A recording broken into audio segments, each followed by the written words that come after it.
In this video, we will discuss arterial supply of cerebellum. Cerebellum is supplied by three arteries: superior cerebellar artery, anterior inferior cerebellar artery, and posterior inferior cerebellar artery. Superior cerebellar artery, which is a branch of basilar artery, supplies the superior surface of cerebellum, whereas anterior inferior cerebellar artery supplies anterior part of the inferior surface of cerebellum. Anterior inferior cerebellar artery is a branch of basilar artery. Posterior inferior cerebellar artery supplies posterior part of the inferior surface of cerebellum. Posterior inferior cerebellar artery is a branch of vertebral artery. To see this artery, just revise the first 2 minutes of the video regarding medial and lateral medullary syndrome. We will now discuss applied aspect of cerebellum.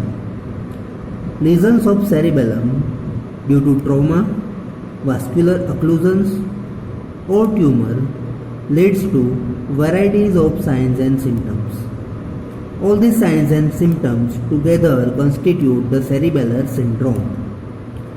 So, if the archicerebellum is involved or damaged, all of you know that the output from the archicerebellum goes to the vestibular nuclei, which leads to vestibulospinal tract downwards and medial longitudinal fasciculus upwards. So both of these tracts will be affected. So vestibulospinal tract maintains the posture by regulating the extensor tone. So vestibulospinal tract is affected, it will lead to unsteadiness of the patient while standing, which is known as truncal ataxia.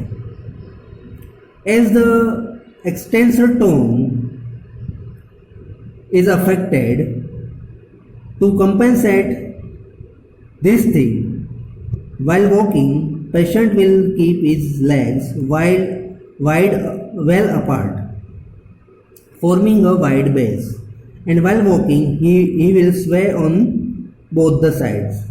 This is known as staggering gait. Involvement of medial longitudinal fasciculus will lead to failure of coordination of movement of eyes with the movement of head, which will lead to nystagmus. Nystagmus is basically involuntary oscillatory to and fro movements of eye. So these are the effects of involvement of archicerebellum, that is truncal ataxia,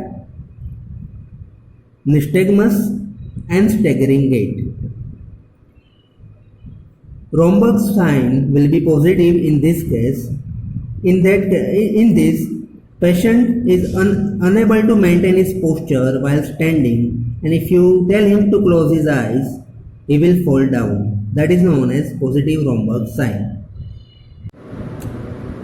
Involvement of paliocerebellum will lead to diminished muscle tone in limb muscle, which will be manifested in the form of instability of joints, inability to maintain the balance while walking, and there will be disturbance of the tendon reflexes. On tapping the tendon of patella, there will be oscillatory forward and backward movement of the leg, which is known as pendular knee jerk.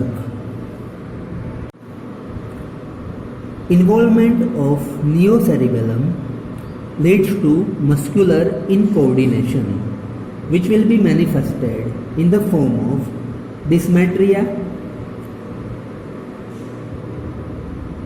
intentional tremors, dysdiadochokinesia, dysarthria, and rebound phenomena. Dysmetria is inability to measure the distance correctly to reach the target, which is known as past pointing. For example, if the patient is asked to touch the tip of nose with the tip of finger with closed eye, he may either reach beyond the tip of nose or he may fall short to the tip of nose.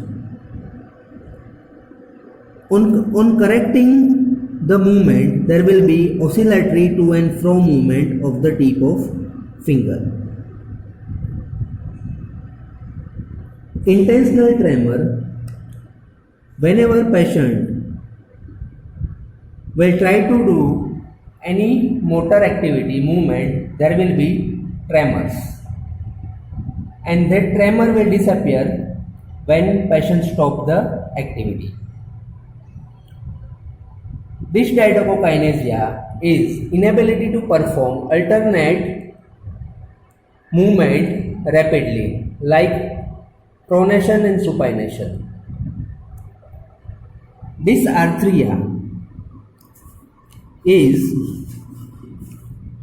mainly due to the involvement of larynx, in which speech is slurry, prolonged, explosive, with pauses at wrong places. And rebound phenomena is inability to stop the action of agonist muscle by corresponding antagonist muscles. For example, if patient is asked to flex his arm and forearm against resistance towards patient's own face, the force in patient's arm and forearm gradually rises. Then suddenly, if the resistance is withdrawn, patient may hit his own face because of inability to stop the action of agonist muscle.